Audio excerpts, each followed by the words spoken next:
we're not against religion necessarily, although being a rationalist, which is a subset of atheists, because there's many different types, as I just illustrated, as a rationalist, an empirical rationalist like myself, I consider it dishonest to assert as fact what is not supported.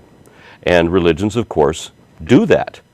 They insist that you make positive assertions that aren't based on anything, that you state as fact what are mere speculations. We don't. We don't. Yeah. Go ahead. I got something else to ask. Okay. Why does religion cause most of the problems in the world today? Like September 11 and so on? Can you blame religion for that? Mm-hmm. Did you hear that question? You're asking religions cause problems, and you referred to September 11th as an example? Mm-hmm. Yeah.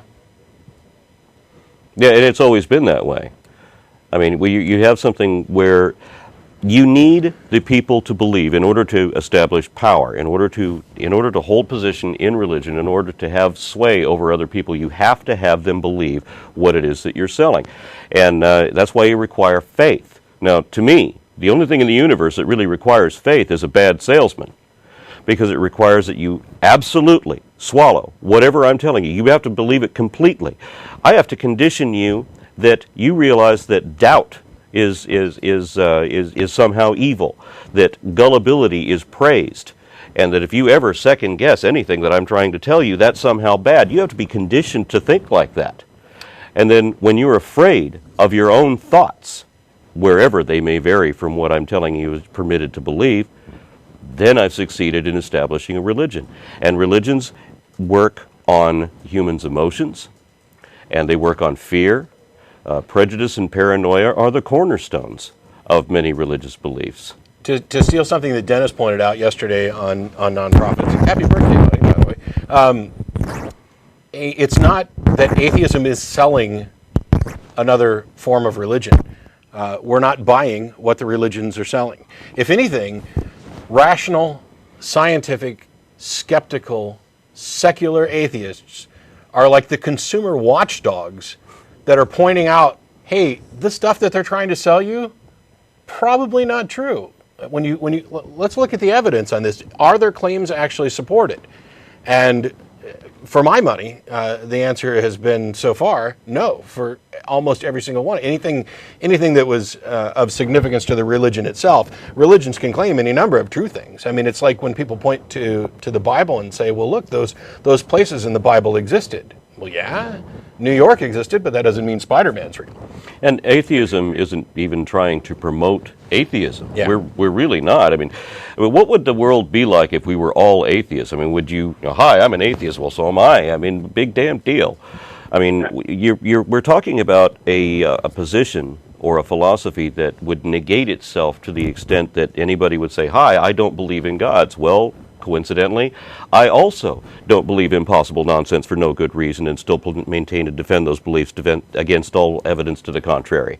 Yeah, to the extent that we're promoting anything, we're promoting science, skepticism, reason, critical thinking, those types of things. Yeah, one thing I would say is if you say that if the world was everyone was atheist, then I believe the world will go straight to hell, as in there will be chaos everywhere. Because one thing I'm not understanding you. Can you say that again? Yeah, if the world was atheist and everyone was atheist, I believe there would be a lot of chaos. Because you believe there'd be a lot of chaos? Yeah, because one thing I believe is that if religion makes people fear, it restricts people. It makes people do things sensibly. If that were the case, then why would all the statistics indicate the very opposite answer? I mean, have you ever done any comparisons? I mean, on any crime you like. I mean, if you look at the prison populations, I mean, there's been some reports shown with they have the statistics illustrated for all the different religious denominations and how they're represented in federal prison versus the populations that are seen out on the streets.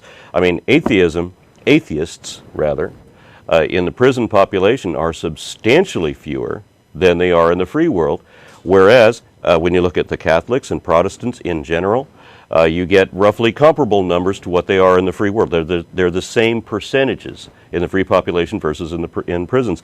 But when you get into certain subgroups like atheists, and I think the one exception probably is Mormons, that are just about as low in the prison population as atheists are, everybody else doesn't seem to be at all encumbered by the fear of any God. I mean, find anybody that went to federal prison that doesn't have a cross tattooed on him or didn't before he went in. I mean, like I said in another video, I mean, I've met several people who were very good, wholesome people, and they happened to be Christian, and they were good, wholesome people before they were Christian, so that had no effect on them.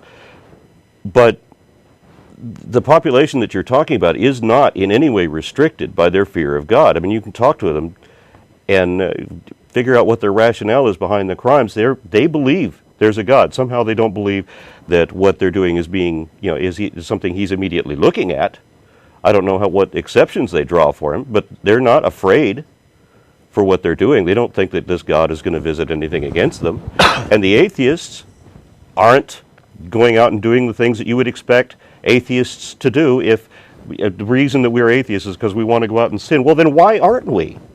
Well, I would say that by some people's definitions of sin, we are and enjoying it. But the thing that I wanted to get to is that the claim that religion benefits society is, in my opinion, what Dan Dennett refers to as a deepity, which means to the extent that it's true, it's trivial, and to the extent that it's profound, it is false. So when you say religion benefits society, okay, yeah, that's the portion of that that's true is entirely trivial. It provides a sense of community. It provides all of those things which are true don't require religion. They are things that humans have imbued religion with because this is human nature. The profound aspect of that statement that you're trying to make is demonstrably false. The claim that without religion the world would sink into chaos and that there would be no moral standards and people would just rape and pillage. It's absurd. If you're interested in the specific statistics, the video that I showed all these in was called Answering Cess Streets, and it's in one of my upload sections. I pulled a number of statistics out of mainstream media. It's all easily verifiable. You can look up any of these statistics yourself. All of them invariably show the direct opposite correlation. It is a negative correlation, what you're talking about. Religion does not maintain social order, and in every example that I can think of, does the very reverse. Okay. So what do atheists follow as morals? What guidelines do they follow to live? Like Christians who believe you shouldn't tell a lie, you shouldn't do this, you shouldn't do that. What do atheists believe?